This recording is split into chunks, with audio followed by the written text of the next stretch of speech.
আমাদের জি। আহলে হাদিসদের অনুষ্ঠান হ্যাঁ। অনেক জোরে জোরে আমিন শরীফ করছে সব মসজিদে। তাই গ্রামও? আরে তারা বিদেশ থেকে আসে। হ্যাঁ, বিদেশে যায় অনেক ভাইরা, বুঝছে?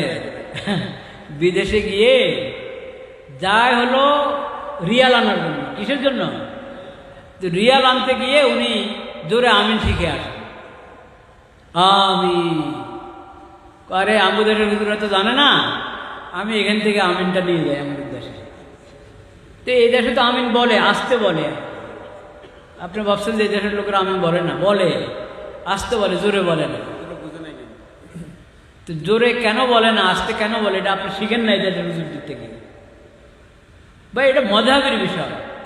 শাফি মযহাব, হাম্বলি মযহাবে আমিন একটু একটু জোরে বলে, হানফি মযহাবে আসতে বলে।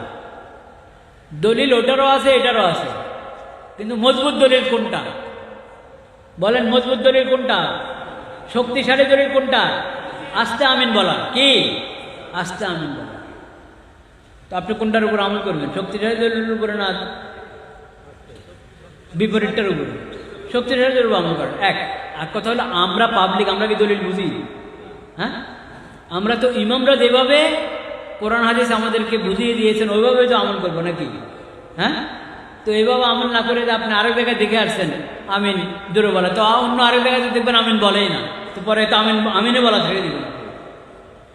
দেখা দেখে আমল করা যায় না তো ভাই, শিখতে হয়, বুঝতে হয়। শরীয়ত যেভাবে একটা আমল শিখতে বলে সেভাবে আপনাকে শিখতে হবে। ইমাম ইবনে জারির তাবারি রহমতুল্লাহ আলাইহি, মনে রাখেন, বহুত বড় মুহাদ্দিস, বহুত বড় ফকিহ। ওনার কিতাব আছে তাহযীবুল আসার, অনেক খণ্ডের কিতাব, তাহযীবুল আসার, হাদিসের কিতাব। ইমাম ইবনে জারির তাবারি রহমতুল্লাহ আলাইহি বলেন, ওয়াইন কুনতু মুখতারান খাফযা সাউতি লিআন্না আকসারা সাহাবাতি ওয়াত তাবিঈন আলা যালিক।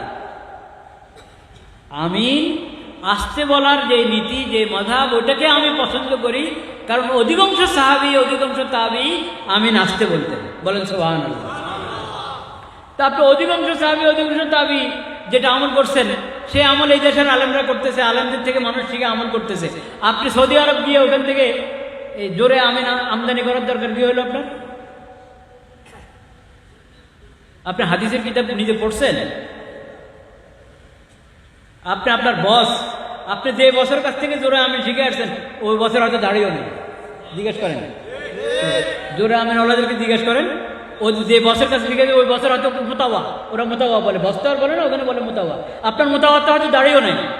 আপনার মোতাওয়াতে হয়তো এই যে জুব্বা যে পরে, জুব্বার টাকনার নিচে পড়ে, জুব্বার টাকনার নিচে পড়া হারাম, সব মাযহাবে হারাম। দাড়ি মুন্ডানো, দাড়ি খাটো করা হারাম, সব মাযহাবে হারাম। মুষ্টির কমে। হ্যাঁ, এক মুষ্টির কম করা হারাম। তো সব মাযহাবে এটা না যায়, সব মাযহাবে টাকনার নিচে পোশাক পরা হারাম।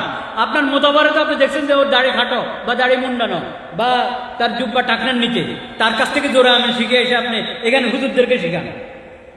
হুজুরদেরকে শিখাতেন তো ভালো ছিল, হুজুরদেরকে তো শিখান না, নিজের মসজিদের মধ্যে গিয়ে জোরে আমিন বলেন। এ কথা চিন্তা করেন না যে আশপাশের লোকেরা এখানে আস্তে আমিন বলে। ওটা তো সহি তরিকা, ওটা তো হাদিসের তরিকা, অধিকাংশ সাহাবী তাবিঈর তরিকা। আমি কেন এর বিপরীত করি? এটা চিন্তা করেন না। আল্লাহর রাস্তে বিচ্ছিন্ন না হই, নিজের ওলামায়ে কেরাম, বুজুর্গানে দিন, ওনাদের থেকে বিচ্ছিন্ন না হই। ভাইরা, যদি দলিল বুঝতে চান, বোঝার যোগ্যতা আছে কিনা এটা আমি না বলছি না, যদি আপনি বুঝতে চান, দেখতে চান, হ্যাঁ, তো আসেন একবারই। আপনি তো হুন্না মুসলমান, হুন্না মুসলমানের কারবার নাই। একবার কিতাব দেখ, আপনারা হাদিসের কিতাব, হ্যাঁ, সনদ সহ পুরা বিস্তারিত আমরা দেখায় দেবো, আঙ্গুল আঙ্গুলে ধরায়, ইনশাআল্লাহ। আপনি আসেন, কিন্তু বিচ্ছিন্ন হবেন না।